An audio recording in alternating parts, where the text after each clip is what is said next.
अम्मी का और अब्बू का इंतकाल हो गया और घर बेच दिया भाई ने, तो बस मैं यहाँ आ गई। मेरी भाभियाँ नहीं रखती थी, कहती है मनूस है ये तो हम अपने भाइयों को भी मारेगी। मैं इस दायरे में ना आती तो मेरी डेथ होती। मैं जिस हालत में आई थी ना, आप देख नहीं सकती। आप अपने मुँह से अपनी इस जगह की तारीफ़ नहीं करते। हम कहते हैं कि ये हमारा नहीं, हमारी इन माओं का घर है और हम इनके साथ यहाँ पर रहते हैं। हमारी अपनी फैमिली है, हम लोग सब इनके साथ रहते हैं। मेरे बच्चे हैं वो इनके पास आते हैं। मेरे भांजियों ने मुझे पाइप से मारा था, तो मैं उनसे कहती हूँ कि वो जो उसने मेरे साथ किया है उसकी औलाद भी उसके साथ ऐसे ही करे।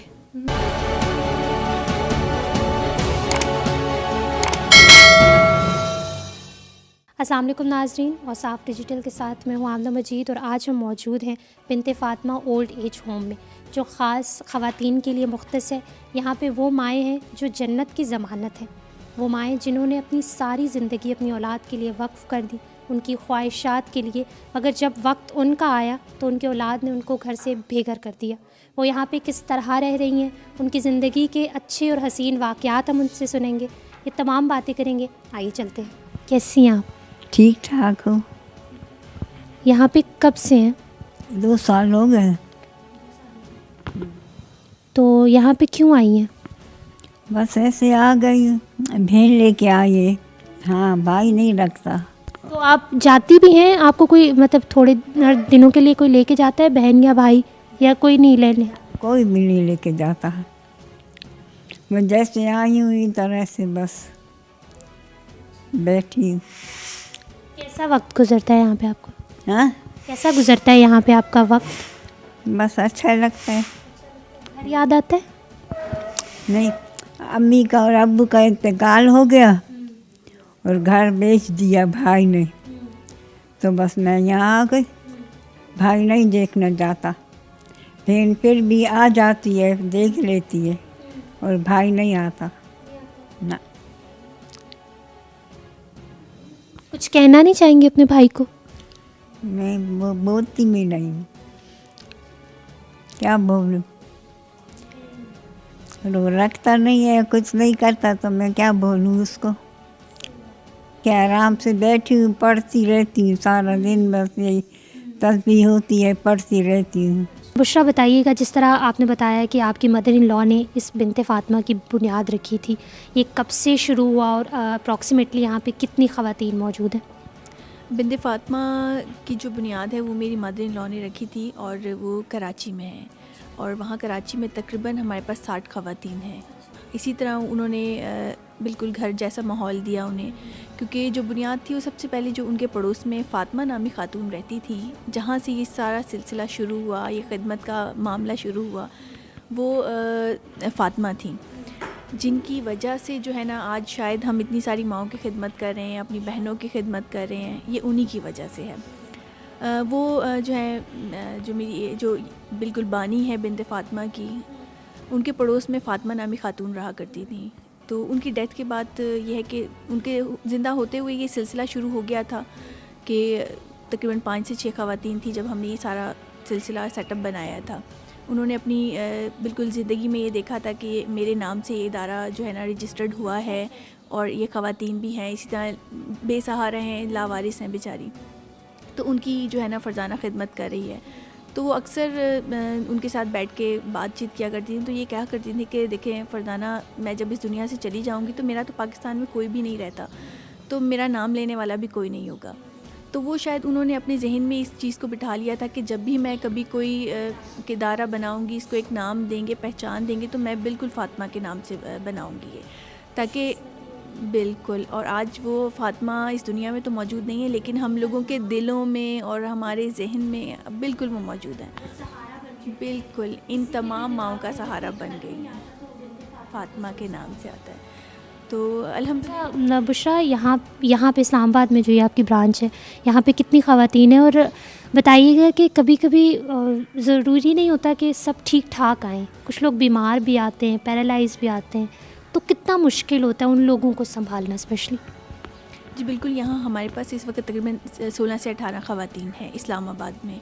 तो बिल्कुल जब वो आती हैं तो हालात तो फ़िज़िकली और मेंटली बहुत ज़्यादा अपसेट होते हैं। कुछ डरी हुई भी होती हैं, कुछ बहुत परेशान होती हैं, क्योंकि अपने प्यारों को छोड़कर एक नई जगह आना, एक नया माहौल होता है, आप लोगों को हर जगह नए चेहरे नज़र आते हैं, तो बहुत ज़्यादा डरी हुई और सहमी हुई होती हैं। तो ये है कि हम फिर उनको थोड़ा सा ज़रा यही बताते हैं प्यार मोहब्बत के साथ कि ये अब आपका अपना घर है, आपको डरने की और किसी से भी डरने की, खौफज़दा होने की ज़रूरत नहीं है। बिल्कुल, जब वो एक दूसरे को देखती हैं कि सब हंसते हुए चेहरे उनको जब नज़र आते हैं तो वो उनमें खुद ब खुद एक उमंग जैसी जाग जाती है, एक उम्मीद होती है कि शायद अब हम अच्छी जगह पर आ गए हैं। तो अल्हम्दुलिल्लाह हम अपने मुँह से अपनी इस जगह की तारीफ़ नहीं करते, हम कहते हैं कि ये हमारा नहीं, हमारी इन माँओं का घर है और हम इनके साथ यहाँ पर रहते हैं। हमारी अपनी फैमिली है, हम लोग सब इनके साथ रहते हैं, मेरे बच्चे हैं वो इनके पास आते हैं, अगर वो नज़र नहीं आएंगे, उनकी आवाज़ नहीं आएगी तो ये पूछते हैं कि आज वो छोटा बच्चा आपका नज़र नहीं आया, आपकी छोटी बेटी नज़र नहीं आई। उसको बहुत से नाम दिए हुए उन्होंने, कोई गुड़िया तो कोई रानी इस तरह करके। तो हम लोगों का इन माँओं ने मेरे बच्चों को दिए हैं, मेरी छोटी बेटी को 2 साल की है, नाम ले। बिल्कुल बिल्कुल जी बिल्कुल। तो यही हमारा मकसद तो यही है ना कि हम इन्हें अपनायत ही दें और यही दें कि घर जैसा माहौल है, ये कोई इदारा ना समझें। हम इन लोगों के साथ प्यार मोहब्बत के साथ रहते हैं, ये भी फिर हमारे साथ उसी तरह प्यार मोहब्बत करते हैं। तो हमें तो ये अपनी माँओं, इनकी शक्लों में दादी नानियाँ हमारी नज़र आती हैं। तो अच्छा बुशरा बिनते फ़ातिमा की तो माशाल्लाह ब्रांचेज़ हैं लाहौर, कराची, यहाँ पे। तो अगर आप कुछ कहना चाहें मीडिया के तवस्सुत से, अगर कोई फ़ंडिंग से रिलेटेड या इस तरह कुछ। बिल्कुल, जहाँ जहाँ हमारी ये आवाज़ जाती है बिनते फ़ातिमा की तरफ से, तो हमारा यही कहना है कि हमारी मदद की जाए, हमारी क्या इन माँओं की खिदमत की जाए। जी, हम लोग तो जो खिदमत कर रहे हैं वो तो हमारा भरोसा बिल्कुल अल्लाह ताला की ज़ात पर है, उसके बाद इन लोगों पर है। तो जिनको जहाँ भी बिनते फ़ातिमा का पता लगे वो ज़रूर यहाँ पर आएँ, सबसे पहले विज़िट करें, आके देखें कि किस तरह का काम हो रहा है। उसके बाद वो जिस तरह से हमारी सपोर्ट करना चाहें वो बिल्कुल कर सकते हैं यहाँ पर आके। अच्छा, एक लास्ट में कि इनके बच्चों से, इनके बच्चे जो हैं उनको अगर आप कोई मैसेज देना चाहें, क्योंकि आप इनके साथ रहती हैं, तो अगर आप उनको कहें कि एटलीस्ट वो इन्हें लेके नहीं जा सकते लेकिन मिलने तो आ सकते हैं, इनके साथ उस वक्त एक हफ़्ते में, महीने में कुछ इस तरह मिलने आए ताकि इन्हें भी थोड़ा सहारा हो, क्योंकि जितना भी अच्छा माहौल होगा वो अपने अपनों को तो ज़रूर याद करती हैं। बिल्कुल, हम लोग भी एक बिल्कुल फैमिली की तरह, मेरे बच्चे भी, हम लोग सब यहाँ आके इनके साथ टाइम गुजारते हैं, इनकी हर एक चीज़ को पूरा करते हैं। लेकिन जो प्यार और मोहब्बत ज़ाहिर है उन्हें अपने बच्चों को देखकर होगा, वो हम लोग लाख चाहे इनके साथ खिदमत करें, लेकिन वो चीज़ तो खुशी तो नहीं होगी। तो ये है कि बस इन्हें चाहिए बच्चों को कि वो यहाँ कर आया करें, मिला करें, थोड़ा सा टाइम दें, क्योंकि ज़िंदगी का ये वो टाइम है कि इनके पास ज़्यादा टाइम नहीं है। तो जो भी थोड़ा बहुत टाइम है इन लोगों के साथ आके गुजारें, महीने में एक दफ़ा आ जाएँ, 15 दिन बाद आएँ, लेकिन आएँ ज़रूर। पता ज़रूर रखें कि वो इंसान आपकी जो खून का रिश्ता है जिससे, जो आपका एक जिस्म का हिस्सा है, वो ज़िंदा है कि नहीं। नाज़रीन, माँ वो हस्ती होती है जिसको कहा जाता है कि उसके कदमों के नीचे जन्नत है, और ये फैक्ट है। अगर हम उनकी खिदमत नहीं करेंगे, उनसे प्यार नहीं करेंगे, तो आप क्या अल्लाह ताला से उम्मीद रखते हैं कि वो आपको आपकी जो है वो आपको जन्नत देंगे या नहीं देंगे। अपनी माँओं की खिदमत करें, और एटलीस्ट महीने में नहीं तो साल में चलें 2-3 दफ़ा तो इनसे मिलने ज़रूर आया करें, क्योंकि ये आप लोगों को देख रही होती हैं। इन्हें यहाँ पे जितना भी प्यार मिले, ये आपकी राह को तकती रहती हैं, और इन्हें उम्मीद होती है कि कहीं इनके चाहने वाले, कहीं इनके जो अपने हैं वो आएंगे और इनके साथ बैठेंगे, इनके साथ थोड़ी बातें करेंगे। आइए बात करते हैं आसफ़ा हारून से। अस्सलाम वालेकुम। अस्सलाम। कैसी हैं आप? अल्लाह का शुक्र है। आप कब से हैं यहाँ पे? मैं तकरीबन 2 साल शुरू है।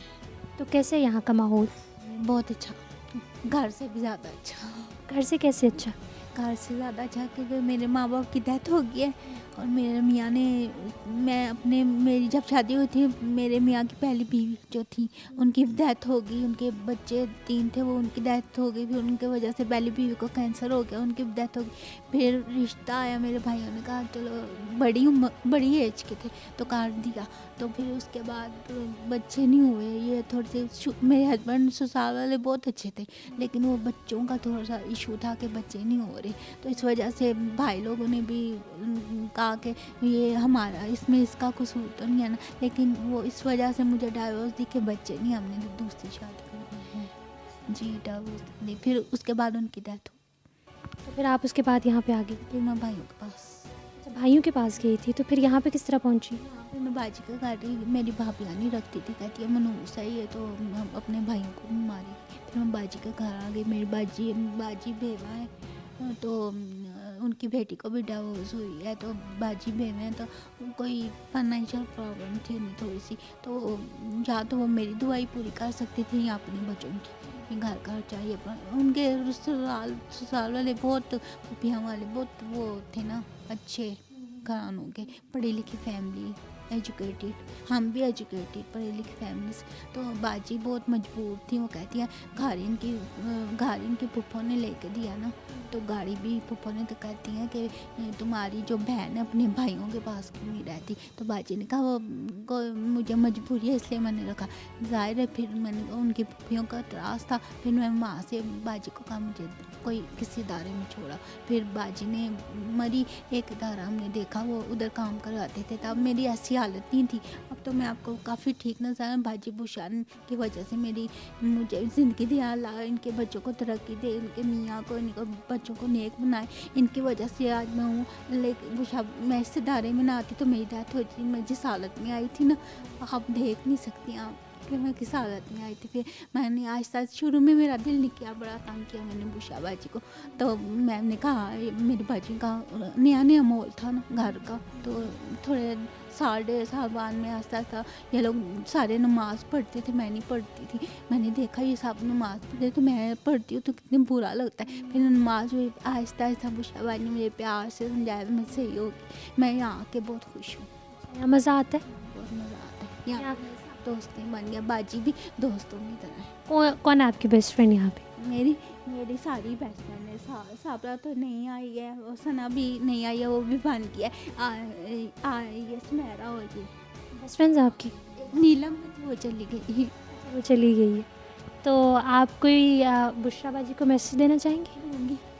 बुशा बाजी अगर आज आप ना होती तो मैं इस हालत में ना होती, मैं डेथ हो चुकी होती जिस हालत में मैं आई थी। इसलिए मैं बुशा बाजी को थैंक्स बोलती हूँ, अल्लाह इनके बच्चों को ज़िंदगी दे, कारोबार दे, नेक बनाए। मेरे भांजियों ने मुझे पाइप से मारा था, तो मैं इस वजह से यहाँ पे आई थी।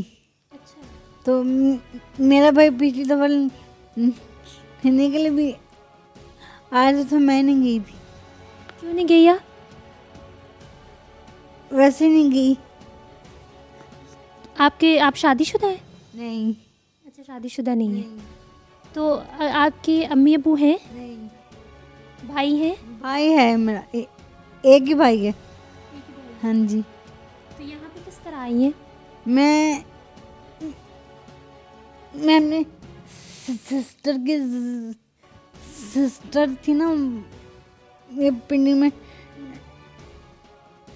उनकी वजह से आई थी मैं। अस्सलाम वालेकुम। वालेकुम सलाम। कैसी हैं आप? ठीक हूँ। यहाँ पे कब से हैं? साल में। शादीशुदा? हाँ जी, कितने बच्चे? एक बेटा। तो आप यहाँ पे क्यों आई हैं? मेरे माँ बाप फोत हो गए थे, तो भाई रखते नहीं थे, तो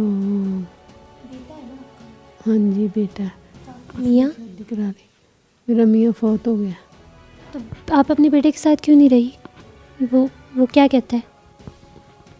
वो ना वो उसने शादी करा ली है बेटे ने। अपनी शादी हो गई उसकी? हाँ जी। तो फिर आप मतलब उसकी शादी हो गई तो आपको नहीं रखता? नहीं, क्या कहता है? कहते मैंने नहीं रखना। क्यों? क्योंकि उसकी बीवी पसंद नहीं करती। आप उसे कहें, कुछ मैसेज दें। मैं उसे कहती हूँ कि वो जो उसने मेरे साथ किया है, उसकी औलाद भी उसके साथ ऐसे ही करे। नाजरीन, इन ओल्ड होम्स का आबाद होना हमारी तहज़ीब के बिल्कुल मुनाफी है। ये हमारी तहज़ीब पर एक सवालिया निशान है। मगर अगर ये ना हो तो आप ही सोचिए कि इन माओं का और इन वालदेन का क्या होगा, वो कहाँ जाएंगे। खुदारा अपने वालदेन की कदर कीजिए। इन माओं जिनके पाँव तले जन्नत है, उस जन्नत को अपने हाथों से मत रोंदिए। और साफ डिजिटल से फ़िलवक्त इतना ही। आमना मजीद को इजाज़त दीजिए। अल्लाह हाफ़िज़।